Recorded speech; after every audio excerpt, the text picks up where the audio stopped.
लाडक्या बहिणीसाठी अतिशय महत्त्वाची बातमी। सोमवारी एप्रिलचा हप्ता वाटप होण्याची शक्यता तिथं दाट आहे। एप्रिलचा हप्ता 2100 रुपये जमा होणार अशी सुद्धा इथं महत्त्वाची अपडेट आपण आता पाहायला बघतोय। 2100 रुपये मात्र कोणाला मिळणार याच्यावरती स्वतः उपमुख्यमंत्री एकनाथ शिंदे यांनी सांगितलेलं आहे। तर भरपूर लाडक्या बहिणींना यातून वगळण्यात येणार का आहे का नाही की सरसकट वाटप होणार याची सुद्धा त्यांनी स्वतः तिथं माध्यमांशी बोलताना सांगितलेलं आहे। स्वतः आपण पाहणार आहोत की कोणत्या लाडक्या बहिणींना पैसे येणार आहेत की नाही आणि त्यासाठी तुम्हाला कुठले कागदपत्र इथं जमा करावे लागणार, कारण काही महत्त्वाचे डॉक्युमेंट्स तुम्हाला द्यावे लागतील, नाही तर तुम्हाला तिथं पैसे येणार नाहीत, लक्षात घ्या। सोबत काही लाडक्या बहिणींनाच हे 10वा हप्ता जो मिळण्याची शक्यता आहे, कारण तिथं अटी आहेत। इथून पुढं काही लाडक्या बहिणी दुसऱ्या इतर योजनेचा लाभ घेत असतील, जसं नमो शेतकरी योजना असेल तर त्यात 1000 रुपये तुम्हाला ऑलरेडी मिळत आहेत, तर तुम्हाला यातून फक्त 1100 रुपये मिळतील, तुम्हाला 2100 रुपये मिळणार नाहीत। अजून म्हणलं तर आपण संजय गांधी निराधार योजना, त्याच्यामुळे तुम्हाला 1500 मिळतात, तर फक्त त्याच्यावरती 2100मध्ये 1500 काढून 500 रुपये येणार आहेत। लक्षात घ्या, आता लगेच 2100 रुपये येण्याची शक्यता आहे। जर तुम्ही हे डॉक्युमेंट्स वगैरे रेडी ठेवले, त्यासाठी आता अर्ज पडताळणी लवकरच सुरू होईल आणि एवढीच शक्यता आहे की आपल्याला हा जो हप्ता आहे हा सोमवारी सुद्धा पाहायला मिळणार आहे। तुम्हाला काय वाटतं, सगळे नियम हे काढायला पाहिजेत का नाही? कारण आपण जर बघितलं तर एप्रिलचा महिना जो आहे तो 2100 हा खूप मोठा हप्ता आपल्याला भेटू शकतो आणि त्यासाठी जर आपल्या घरात 2 लाडक्या बहिणी पात्र असतील तर 4200 म्हणजे घर खर्च हा चांगला निघू शकतो। तर तुम्हाला काय वाटतं, तुम्ही कमेंट सेक्शनमध्ये नक्की सांगा। कोणाकोणाला वाटतं की हा जो हप्ता एप्रिलचा हा 2100 व्हायला पाहिजे आणि झालाच तर हा सरसकट वाटप झाला पाहिजे, असं कोणाला वाटत असेल त्यांनी प्रत्येकाने कमेंट्समध्ये लिहा आणि आपलं चॅनल जास्तीत जास्त सबस्क्राईब करा। तुम्हाला फेब्रुवारी आणि मार्च हप्ते आले का नाही हे तुम्ही कमेंट सेक्शनमध्ये नक्की सांगा। सोबतच गॅस सिलेंडरचे वाटपसुद्धा तुम्हाला उद्यासुद्धा पाहायला मिळणार आहे। उद्या 16 मार्चपासून हे वाटप तुम्हाला पाहायला मिळणार आहे। आता आपण पाहूया की बघा, स्वतः उपमुख्यमंत्री एकनाथ शिंदे यांनी काय म्हटलं आहे माध्यमांशी बोलताना आपण स्वतः पाहणार आहोत। व्हिडिओ संपूर्ण पाहिल्यानंतर तुम्हाला डिटेलमध्ये माहिती मिळणार आहे, कारण आदित्य तटकरे मॅडम यांनी ट्विट करून सांगितलं आहे की जी काही हप्ता जमा करण्याची प्रक्रिया आहे ती युद्ध पातळीवरती सुरू आहे आणि ती लवकरच लाडक्या बहिणींच्या खात्यात येणार आहे। म्हटले पैसे नाही मिळणार, मी म्हणालो पैसे देणार, कसे देणार? बोले 2.5 तासात तुमच्या खात्यामध्ये काय म्हणतो आपण, हा आरटीजीएस होणार आणि आम्ही तिकडून निघाल्यानंतर त्या खात्यात आरटीजीएस पैसे झाले, त्यांनी आम्हाला फोन केला, पैसे मिळाले। आणि त्याला देखील मनाचा मोठेपणा लागतो भाई, काय त्याला द्यायचं दानच लागते, देना बँक पाहिजे, लेना बँक नाही, असं काय करताय? आणि गेल्या काय आणि म्हणून महिला सशक्तीकरणाचं एक प्रतीक म्हणजे आमची मुख्यमंत्री माझी लाडकी बहीण योजना निवडणुकीत लाडक्या बहिणींनी आम्हाला भक्कम पाठिंबा दिला। आमच्या या हिट नाही सुपरहिट झालेल्या योजनेची प्रचिती आणि प्रसार देशभर पसरला, अनेक लोकांनी त्याचं अनुकरण केलंय, ते पण मिळतील आणि आम्ही जे बोललोय ते सगळं करणार आहोत। त्यामुळे तुम्हाला पहिली तर चिंता आहे, आता मिळतात ते कधी बंद होणार नाहीत ना, तर ते बिलकुल चिंता करू नका। हा एकनाथ शिंदे तुमचा भाऊ तुमच्या सोबत आहे। आणि मी जी लाडकी बहीण योजना आम्ही सुरू केली त्यामुळे मला विरोधकांनी जो रोज शिव्या घातल्या, शिव्यांच्या लाखोल्या वाहिल्या, आरोप केले, प्रत्यारोप केले, परंतु मी काही त्याच्यावर रिॲक्ट झालो नाही। मी सांगितलं तुमच्या आरोपांना मी कामातून उत्तर देईन आणि माझ्या लाडक्या बहिणी लाडके भाऊ जोपर्यंत माझ्या सोबत आहे तोपर्यंत मला कुठल्याही माईकाला जाऊ द्या, मला कशाची चिंता नाही। आणि म्हणून जिसके मन में खोट उसको नहीं देंगे ओट, म्हणून तुम्ही लोकांनी बरोबर त्यांना दाखवलं। एकनाथ शिंदेला शिव्या देताय का तुम्ही? ठीक आहे, आमच्या भावाला शिव्या देताय द्या, आरोप करताय द्या, पण तुम्हाला माहित आहे मी आरोपाला कामातून उत्तर दिलं। आणि म्हणूनच अनेक लोकांनी याची नोंद घेतली, विरोधी पक्षातल्या लोकांनी देखील घेतली की गेल्या 50 वर्षात नागरी समस्या आणि या राज्यातल्या समस्यांची जाण असणारा नेता कोण असं म्हटलं तर त्याचं नाव एकनाथ शिंदे, असं मी नाही म्हणत आहे, पवारसाहेब म्हटले, महाविकास आघाडीचे नेते। आणि त्यांनी त्यांच्या पुस्तकात पण बरंचसं काय लिहून ठेवलंय, कुणाच्या बद्दल ते तुम्हाला माहित आहे। आणि म्हणून आज ज्या शिवदुर्गांचा सन्मान झाला त्यांचं मी मनापासून अभिनंदन करतो।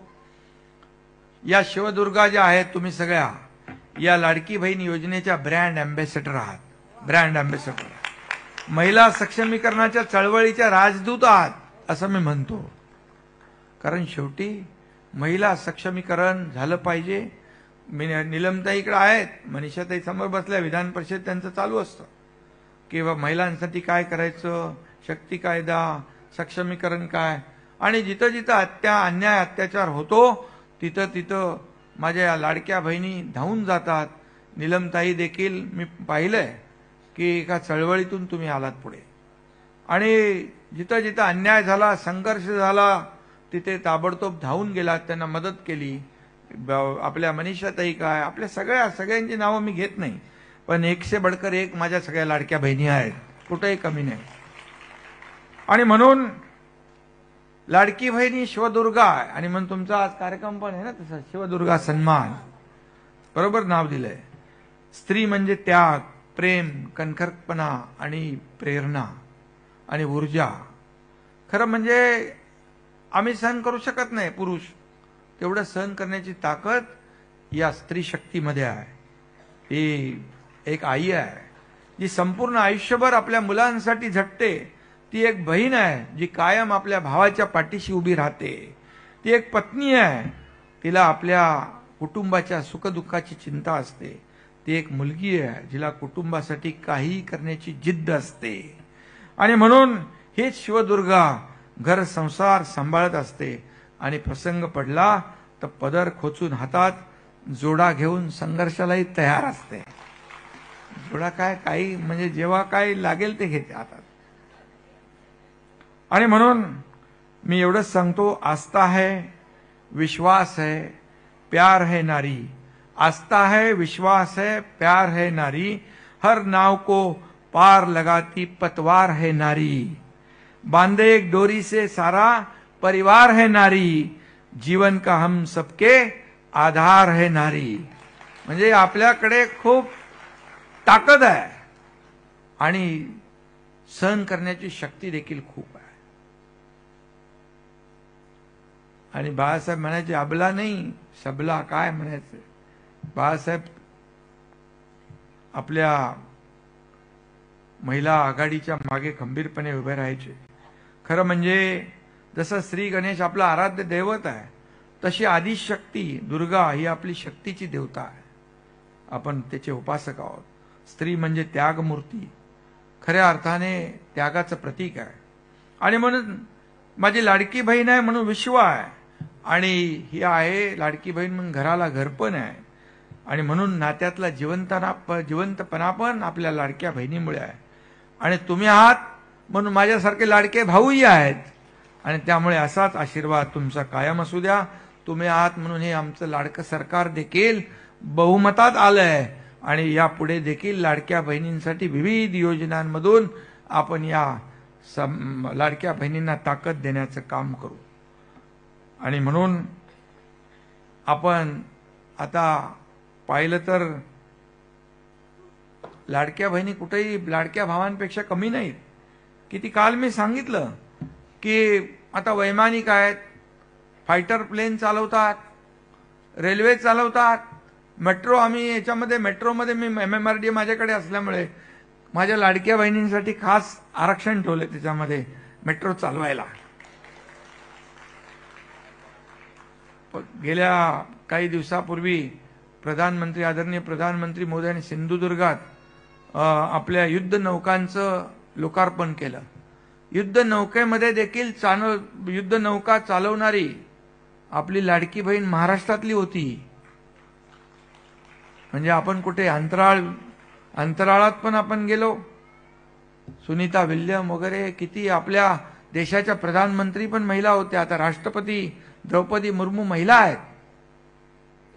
महिला कुठे कमी नाहीत. आज आमच्या मुख्य सचिव महिला आहेत, आपल्या पोलीस महासंचालक महिला आहेत, आपल्या मुख्य सचिव सुजाता सौनिक, आमच्या रश्मी शुक्ला, आमच्या फॉरेस्टच्या महिला प्रमुखपदी महिला आहेत. म्हणजे राज्य सरकारमध्ये देखील आपण लाडक्या बहिणींना मोठमोठ्या पदावर बसवलेलं आहे. आणि म्हणून यांना बळ देणं आणि त्यांच्या मागं उभं राहणं हे आपलं कर्तव्य आहे.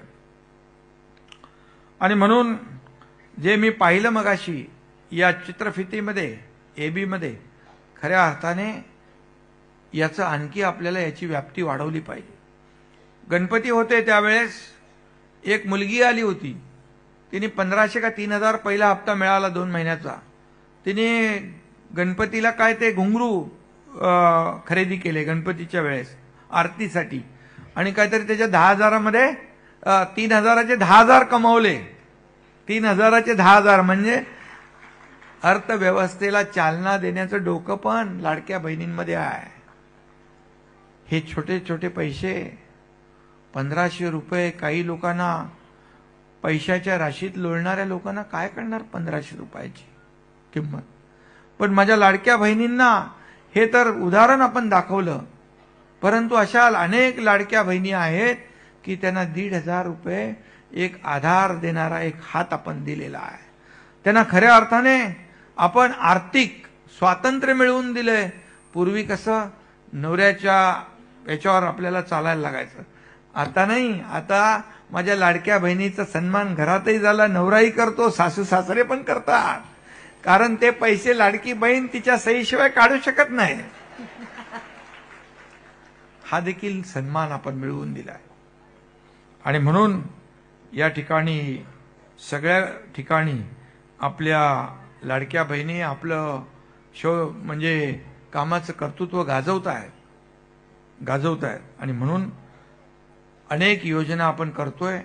केंद्र सरकार, राज्य सरकार त्याची माहिती आपल्यापर्यंत आपल्या लोकांनी पोचवायला पाहिजे. संसद भवनाचं गेल्या वर्षी उद्घाटन झालं तेव्हा प्रधानमंत्री मोदीजींनी सर्वप्रथम नारी शक्ती वंदन विधेयक आणलं ना. ते पहिलं बिल आणलं, ते एक मतानं मंजूर केलं. खरं म्हणजे नवीन वास्तूत पहिलं मंजूर झालेलं बिल हे आमच्या नारी शक्तीचं, लाडक्या बहिणींचं होतं. हे देखील एक मोठी गोष्ट आहे, अभिमानाची आहे. त्यामुळे राजकारणामध्ये देखील आता 2029ला काहीतरी बदल होतोय ना, 29 की आता म्हणजे आता महापालिकेत तर आरक्षण आहे 50-50%. आता 50% पेक्षा आमच्या लाडक्या बहिणी कुठं कुठं पुढे जातात, 50%च्या पुढं. कारण एखादी आमची लाडकी बहीण नगरसेविका म्हणून निवडून आलेली आहे, परंतु तो वॉर्ड जर जेंट्स झाला आणि ती जर चांगलं काम करत असेल तर तिची तिकीट बदलण्याची हिंमत कुठलाही राजकीय पक्ष करत नाही. बघा कसं आहे, लाडकी बहीण लाडक्या भावाच्या वॉर्डमध्ये उभी राहू शकते, पण भाऊ लाडक्या बहिणीच्या इकडे उभा राहू शकत नाही. म्हणजे आपोआप 50%चं पुढे वाढत जाणं चांगलं आहे. आणि आता तर विधानसभा आणि लोकसभेत देखील डिलिमिटेशन होईल, त्याच्यामध्ये देखील महिला आरक्षण होत आहे. आदरणीय प्रधानमंत्री मोठा ऐतिहासिक निर्णय घेत आहेत. आणि म्हणून या सगळ्या बाबतीमध्ये ही एक विकासाची यात्रा आहे. हे महाराष्ट्राचं सरकार जे आहे हे सर्वसामान्यांना न्याय देणार आहे. केंद्राचं सरकार जे आहे हे सर्वसामान्यांना न्याय देणार आहे. गरिबी हटाव, गरिबी हटाव, गरिबी हटाव पहिले सगळे लोक नारा द्यायचे, पहिले अगोदरचे सरकारमधले. मोदीजींच्या पूर्वी गरिबी हटली का? गरीब हटला, पण गरिबी नाही हटली. पण मला अभिमान आहे, 80 म्हणजे 35 कोटी लोकांना गरिबीच्या दारिद्र्य रेषेखाली वर आणण्याचं काम मोदीजींनी केलं. 80 कोटी जनतेला मोफत राशन देण्याचा निर्णय त्यांनी घेतला. तो कायम 5 वर्ष आणखी पुढे ठेवला आहे. जे चांगलं आहे त्याला चांगलं म्हणणंच पाहिजे. बाळासाहेबांनी आपल्याला ते शिकवलंय, आनंद दिघे साहेबांनी आपल्याला शिकवलेलं आहे.